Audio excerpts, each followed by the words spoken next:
ఏమండి ఈ రెస్టారెంట్లో మనకేం పని? రెస్టారెంట్కి ఎందుకు వస్తారు? కడుపు నిండా తినడానికి, కావలసినంత బిల్లు కట్టి వెళ్ళడానికి. ఆ బిల్లు పడుతుందని నేను వద్దు అంటున్నాను. వెనక్కి వెళ్దాం పదండి. హలో, తీసుకొచ్చింది వెళ్ళడానికి కాదు. ఏమండి ఈ రెస్టారెంట్ బిల్లు కడితే నా పాకెట్ అంతా షేక్ అయిపోతుంది. వెళ్దాం పదండి. హలో, మీ పాకెట్ షేక్ అయినా పర్వాలేదు, షాక్ అయినా పర్వాలేదు, అది ఖాళీ అయ్యేలా మనం బిల్ చేసి వెళ్లాల్సిందే. పదండి. ఏమండి నా మాట వినండి.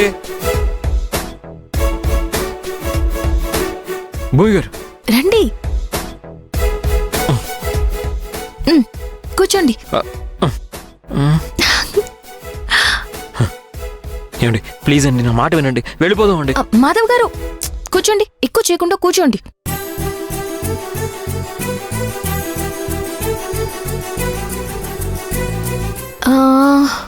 ఇదిగోండి, మీకు నచ్చింది చెప్పండి.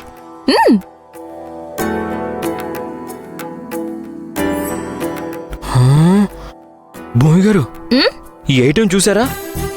మా హోటల్లో ఇది 100 రూపాయలేనండి, ఇదైతే 50 రూపాయలే. ఇది చూసారా? అప్పడం మీద ఉప్పు కారం చల్లి ఆస్తులు తీసుకుంటున్నారు. ఇక్కడ ఎంత ఖర్చో తెలుసా? మా హోటల్లో అయితే భోజనానికి అప్పడం ఫ్రీగా ఇస్తామండి. మీ హోటల్కి ఈ రెస్టారెంట్కి తేడా లేదా? ఆ తేడా అయితే ఉందిలేండి. అయితే సీలింగ్ 4 లైట్లు 4 ఫ్యాన్లు ఎక్స్ట్రా పెట్టేసి సర్వెంట్లు 9 పెట్టేస్తే వాళ్ళకి ఇష్టం వచ్చిన రేట్లు పెంచేస్తారా? దీన్ని అంబియన్స్ ఎఫెక్ట్ అంటారు. ఏంటి ఆంబాన్సు ఏంటో అన్నారు?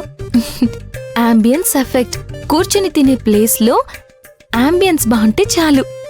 తినే ఫుడ్ బాగోకపోయినా, తాగే నీరు బాగోకపోయినా చక్కగా తినేసిపోతారు. ఇప్పుడు సిటీలో పెట్టే కొత్త కొత్త రెస్టారెంట్స్ అన్నీ ఇలాగే ఉంటాయి. వాళ్ళు పెట్టే ఫుడ్ ఏం కొత్తగా ఉండదు. వాళ్ళు చుట్టూ క్రియేట్ చేసే అంబియన్స్ కొత్తగా ఉంటే చాలు. వచ్చిన వాళ్ళు 4 ముద్దలు తినేలోపే 40 ఫొటోస్ తీసేసుకుంటారు. ఆ ఫొటోస్ తీసుకునే ధ్యాసలో ఫుడ్ సంగతే మర్చిపోతారు. ఇదే ఈ కాలంలో రెస్టారెంట్ల బిజినెస్లు. ఓ అంటే గోడకి 4 రంగులు పూసి కడుపు మాత్రం మార్చేస్తారన్నమాట. ఎగ్జాక్ట్లీ అంతే. ఏ రెస్టారెంట్లో చూసినా అదే ఉల్లిపాయ, అదే మిరపకాయ. కాకపోతే ఒకడు ఎక్కువ వేస్తాడు, ఒకడు తక్కువ వేస్తాడు.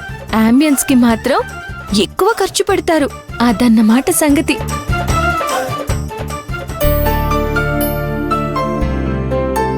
అలక్య, ఏంటి ఏం మాట్లాడకుండా సైలెంట్గా ఉన్నావు? తినేటప్పుడు మాట్లాడకూడదట రాఘవ్ గారు. అలా మాట్లాడితే తినేది ఒంటికి పట్టదట. ఈ తరం వాళ్ళకి ఆ విషయమే తెలియకుండా పోతుంది. ఇక వచ్చే తరం వాళ్ళు ఏమైపోతారో ఏంటో.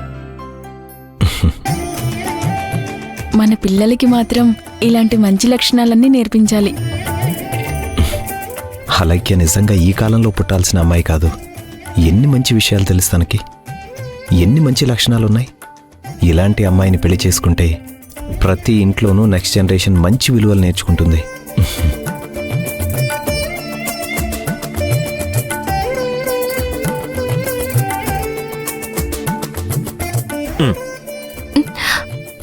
పర్లేదు పోండి, మేము చూసుకుంటాం. హలో, ఇది మీ హోటల్ కాదు, కూర్చోండి.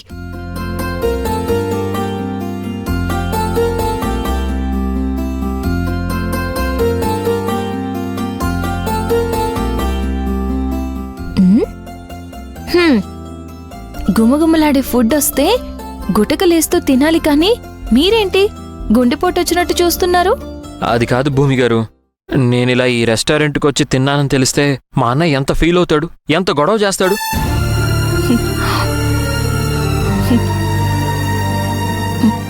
మీ అన్నయ్యకి తెలిస్తే ఎక్కడ ఫీల్ అవుతారో అని మీరు భయపడుతున్నారు. కానీ మీకు తెలియకుండా మీ అన్నయ్య ఎన్నిసార్లు ఈ రెస్టారెంట్కి వచ్చి తినుంటారో ఎవరికి తెలుసండి? చచ్చా, మా అన్నయ్య ఎప్పుడు అలా చేయడు. సొంత రెస్టారెంట్ పెట్టుకుని మనం ఇంకో రెస్టారెంట్లో భోంచేస్తే ఎంత అవమానం.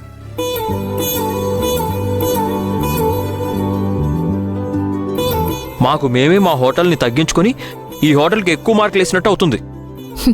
అలాగే ఎందుకవుతుంది?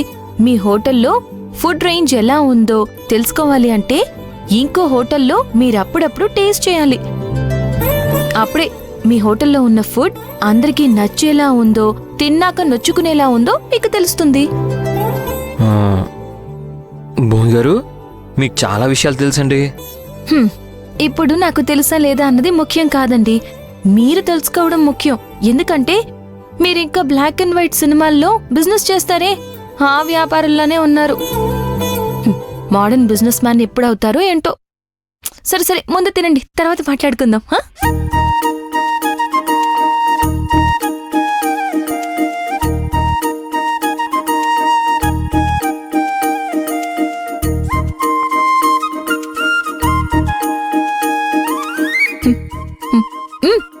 మాధవ్, ఇది వేసుకోండి, బాగుంటుంది.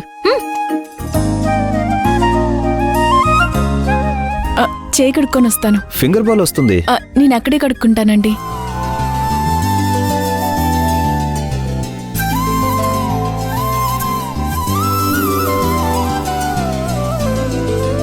Thank you.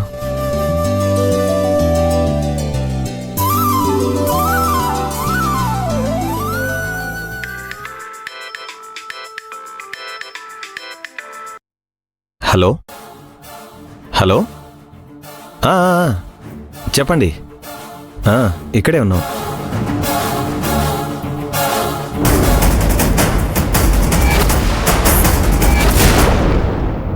మహా మహా వస్తున్నాను. మహా, చెప్పండి. అయ్యగారికి కాఫీ పంపించావా? పంపించానండి. సరే, నాకు కూడా ఒక కాఫీ తీసుకునిరా. వెళ్ళు. అలాగే అండి.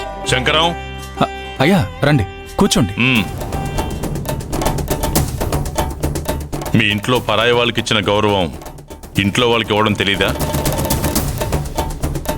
అయ్యా, మీరు దేని గురించి మాట్లాడుతున్నారో నాకు అర్థం కావట్లేదు. అసలు మాధవ ఈ ఇంట్లో పుట్టిన బిడ్డేనా, లేక వీధిలో దొరికితే తెచ్చుకున్న బిడ్డ?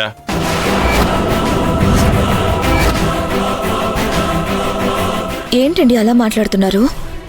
వాడు స్వయాన నా సొంత తమ్ముడు. మరి పెద్ద తమ్ముడిని సింహాసనం మీద కూర్చోబెట్టి చిన్న తమ్ముడిని ఎందుకు సైనికుల్లా చూస్తున్నారు?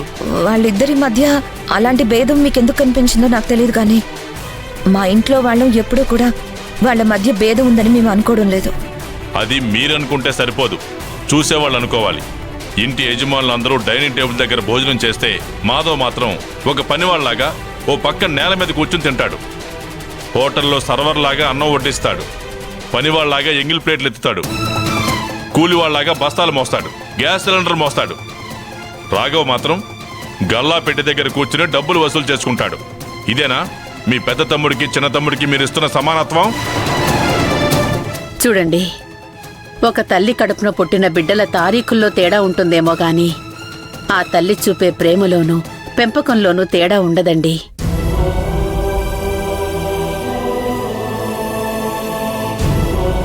ఒక తండ్రి తన బిడ్డల్ని భుజాన ఎత్తుకునే పద్ధతిలో భేదం ఉండదు. ఒక అక్క తన తమ్ముళ్ళని అక్కున చేర్చుకునే తీరులో విభేదం చూపించదు. మీరెన్ని మాట్లాడినా ఈ ఇంట్లో జరుగుతుంది చూస్తూనే ఉన్నాం కదా. పెద్దవాడు చక్రవర్తిలా ఉంటే చిన్నవాడు సర్వెంట్లా ఉన్నాడు.